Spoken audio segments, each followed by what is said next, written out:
And now, it's time for another Dice Tower review with Tom Vasel. Hey folks, I'm Tom Vasel, and today we're taking a look at some games here called Mindo. Well, it's called My First Logic Game. It's really not necessarily a game as much as it is a puzzle. And so we got 4 of them here. We have ones with ponies, ones with dogs, ones with cats, and ones with robots. They all play pretty much the same way. And what this is you have these little tiles similar to dominoes, and you're going to be forming a pattern of them, and you got to match the pattern that's there. But it can be a little bit tricky, definitely aimed for younger kids. Here's what it looks like.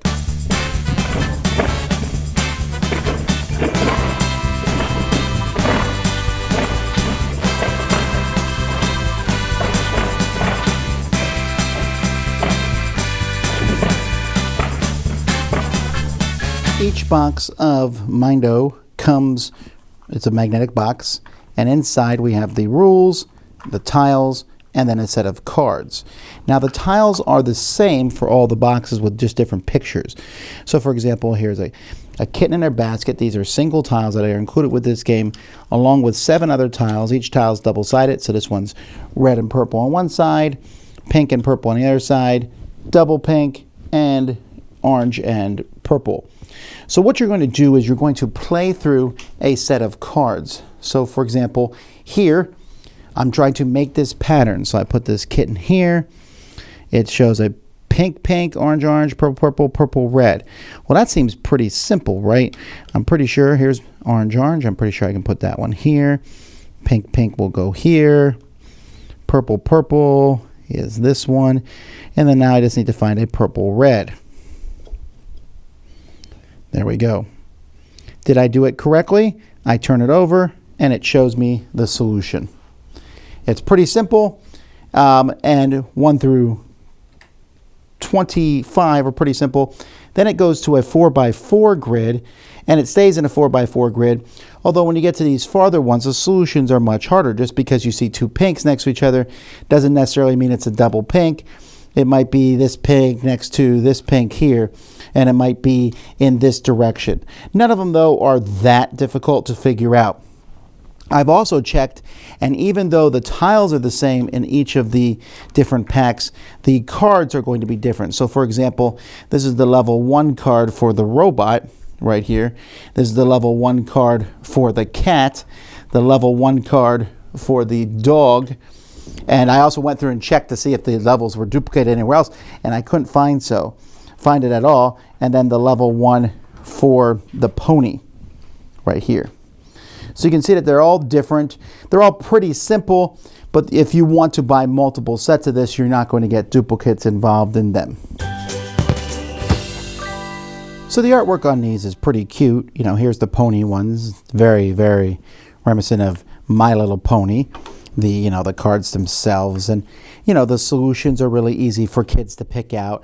The cards themselves are good quality, and you have to make sure you put them in order. So you have, depends what you want. Do you want the little ponies, or do you want little robots running around, or do you want cats, or do you want dogs, which are clearly superior to cats? You already saw the cats. And then here's the different dogs. But it all has this cute, fun appeal to it, while at the same time, underneath, there's logic. Well, there you go. This is obviously for younger children. These are not that hard of puzzles to do.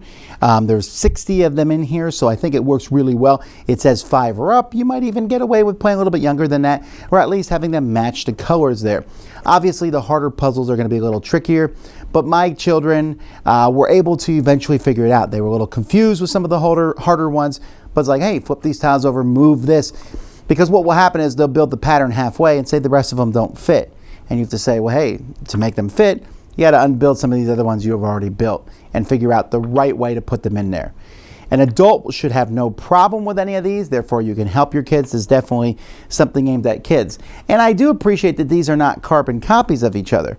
I like the fact that each one, while having a different theme to it, has different puzzles in it. So if you really like it, you could get all 4 and you have 240 different puzzles to play with. As it is, I'd get one first. What do they like? Cats, dogs, robots, or ponies? It could be anything, right? So pick the one that would interest them the most. Reward them for getting to certain levels with these. This is certainly something I would check out for sure with younger kids. I'm a big fan of teaching logic and puzzles like this, and I'm glad to see ones that are geared towards kids. Mindo, I recommend it. Dice Tower Judgment, kid approved. Thanks so much for watching the Dice Tower videos. Find more great videos and reviews, as well as our top-rated audio podcast at Dicetower.com. You can also find other great shows at Dicetowernetwork.com. I'm Eric Summerer, and you've been watching The Dice Tower. The Dice Tower is sponsored by Cool Stuff Inc., where you can find great games for great prices. Cool stuff in stock. Check them out at CoolStuffInc.com. Shut the door.